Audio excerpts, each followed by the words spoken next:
Let me just ask you this, because your relationship with Trump goes back a very long way. I think you first met him with Roy Cohn. Well, I met him in 1979 when I was sent to New York to organize the Reagan campaign. And Roy Cohn was a lawyer who represented him.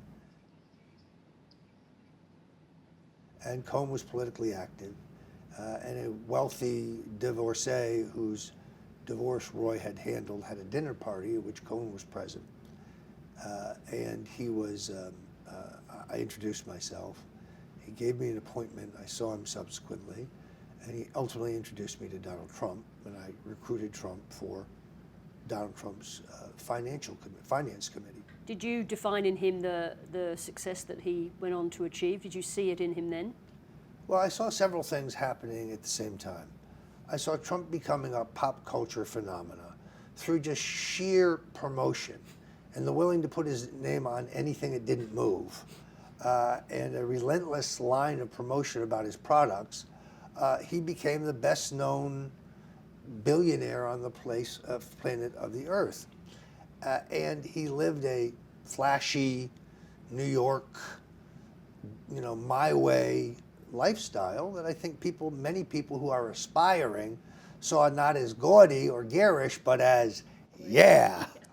Like if I was wealthy, that's how I'd want to live. The planes, the Spanish-style mansion, the skyscraper with the extraordinary views of Manhattan, the beautiful wife, the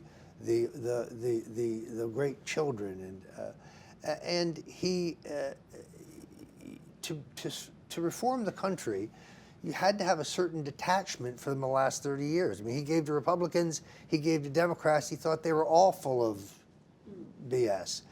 He had a low opinion of the political class even while he was giving the contributions. In fact, their begging for money made him mock them even more. I remember an epic interview that he gave with Oprah, where she says, well, what about you, Donald? Would you ever run for public office? You think you'd ever run for president? And essentially he says, I don't think so, unless things get so bad that I have no choice. So I think he's different in the sense that some men have run for president to be somebody. Trump already was somebody, the best known billionaire, a brand on the planet. That in turn, just the fact that he was a known, well-known commodity, that level of awareness, it was an enormous weapon in the presidential campaign. How much danger is Trump in now as people around him are cooperating with the special prosecutor, people closer and closer to him, people... I don't think he has any vulnerability on the questions of Russian collusion. Could he be ensnared in some process crime, obstruction of justice, perjury? That's why I have said he should not talk to the prosecutor, because it's a perjury trap. I mean, it's notable that almost everybody who has been charged with lying to the FBI. How would you advise President Trump to confront Mueller's ever-widening investigation? Here's what I think he should do. I think he should discharge Mr. Rosenstein. Mr. Rosenstein has an inherent conflict of interest given his prior relationship with Mr. Mueller. So I think the president should discharge Mr. Rosenstein. I think he should direct Mr. Sessions in the appointment of a second special counsel.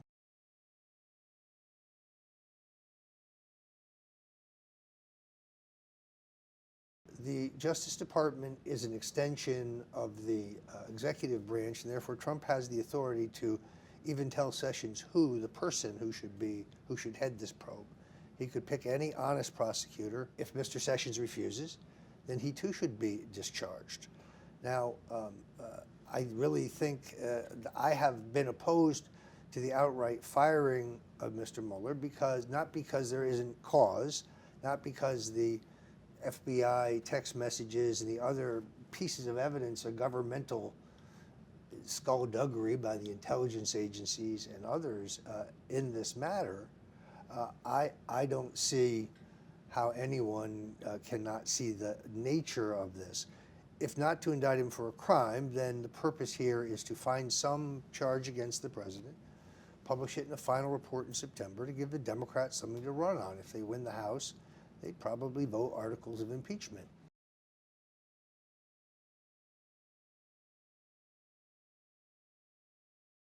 The antics here of the FBI and the fact that it is now clear that they used a politically sponsored, fabricated dossier as the underlying legal rationale for the surveillance of the Republican candidate for president's campaign. And in this case, you're talking about the Steele dossier and its The Steele dossier, application for the the fact that the Russian assets were contributing to it. There's your Russian collusion. The so-called Steele dossier, and the convoluted story of where it originated and who worked on it. These guys were brilliant. They sold the same thing like 3 times, but it turns out to be bogus. Knowing Donald Trump for 40 years, knowing his tastes and the fact that he's an extreme germaphobe, the idea of him being involved in the kinky scene that's described in these documents just, I find unlikely. The awesome power of an unbridled federal prosecutor who doesn't have to just look at Russian collusion, but can look at every molecule of your being, your business, it's chilling, because this was supposed to be about Russian collusion, but with no restraints, it is indeed what the president says it is, a witch hunt. Do you detect any panic in him, particularly in relation to vulnerabilities around his business past?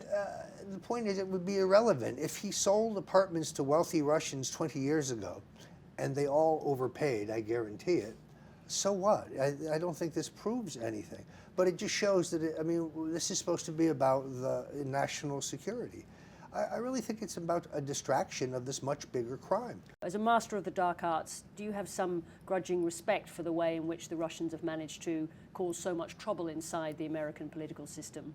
I'll tell you what I have a bigger respect for, and that is, someone they've accused of being a dirty trickster, the Russian collusion delusion is the greatest political dirty trick of all. It's a hoax. It's a fairy tale. You change your view on this at times. Where are you now on whether or not the Russians were behind the hacking of the DNC? I don't think that, in retrospect, I now don't believe the DNC was hacked at all. Now, I'm being sued by the Democratic National Committee, along with the Trump campaign, the Russian state, Vladimir Putin, Jared Kushner, Donald Trump Jr., Julian Assange, WikiLeaks, Bozo the Clown. It's a splashy lawsuit, but in the discovery of that lawsuit, my lawyers will demand to see the servers.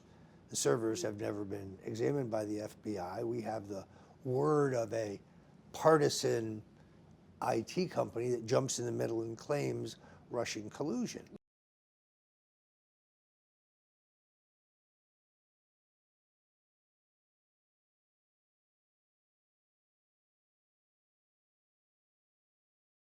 You just raised the issue of Assange. You did tell people that you were speaking to him. Did you speak to him?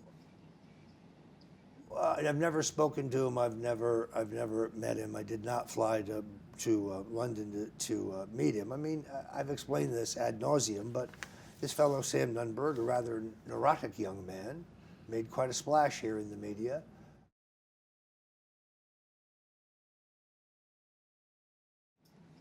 When he worked with you, he would sometimes call you 20 and 30 times a day. One Friday night, I needed to get him off the phone. And he said to me, "Do you have plans for the weekend?" The Washington Post misquotes this. And I said, "Yes, I think I'll fly to London and dine with Julian Assange." My passport, hotel and restaurant receipts in Los Angeles, where I did stay in the London hotel, maybe that's part of the confusion, show that I most certainly didn't do so. But I told it as a line of shtick, to get him off, in a joking way, to get him off the phone. Then when I realized that he believed it, I milked the joke in an email, but clearly I never flew to see Assange. But you did tell local Republicans that you were communicating with Yes, Assange. I did. What I said was, in a speech setting, I said, I have communicated with Assange. Now, in 4,000 interviews since then, I have clarified that after Assange said publicly that he had this information, I asked a radio personality in New York who I knew had contacts in the Assange camp, whether he, just to confirm that this was real before I wrote it, said it in my InfoWars show, put it on my website. But you did enjoy telling people that you were in contact with Assange, and it's got you into a bit of trouble, hasn't it? Well, politics is full of bluffing and posturing. And in some case, outright lies. No, I wouldn't say there are any lies here at all. There is no evidence that supports this idea that I had advance notice of the content. Whatever you may or may not have intended, and only you know the truth about that, but one way or another, it has brought you into the Mueller investigation, whether you were playing around or being a punk, whatever you were doing, now you are front and center. I think that's fair to say. I don't know if I'm a person of interest or an interesting person. I certainly have committed no crimes. There is no evidence of Russian collusion. There is no proof that I received anything whatsoever from WikiLeaks or Assange, including allegedly hacked emails, and passed them on to the Russians, or vice versa, or anyone else, or in any other combination. And I did not know about the advance publication, because I think I had read they were not hacked, of John Podesta's email. That's conjecture. That's speculation. There's no evidence of it. Now, Mr. Mueller has clearly spoken to a number of your associates. He has, and you'll find no evidence of those things. But I do understand that a runaway federal prosecutor, as we say in this country, can indict a ham sandwich. I understand their ability to conjure up some other offense, because I think they'd like to silence me. So to date, you haven't heard from them? I have not. Some lawyers think that's good. Some lawyers think that's very bad. I make no presumption about it. All of my political activities were legal. There is no evidence of Russian collusion or collusion with WikiLeaks or anyone else. We still don't have any real evidence of Russian collusion. It's like the meeting with the Russian woman lawyer and Donald Trump Jr. There's no illegality in that meeting. She produced nothing that came remotely close to the marketing of this. Don Jr. was contacted, not blind, but by someone he knew in London and had some business with, and therefore had some relationship with. In a presidential campaign, anytime someone comes to you and says, I have evidence of malfeasance, I would argue you should never pay for it.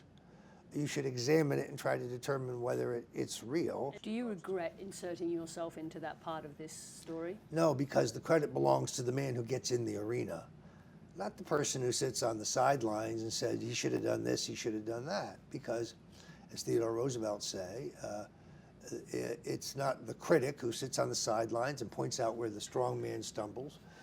It's the guy who gets in the arena, who comes up short again and again, who's marred with blood and sweat and dust, but who at the end of the day will either know the great exhilaration of victory or the despair of defeat, but at least he will know that he failed while daring greatly.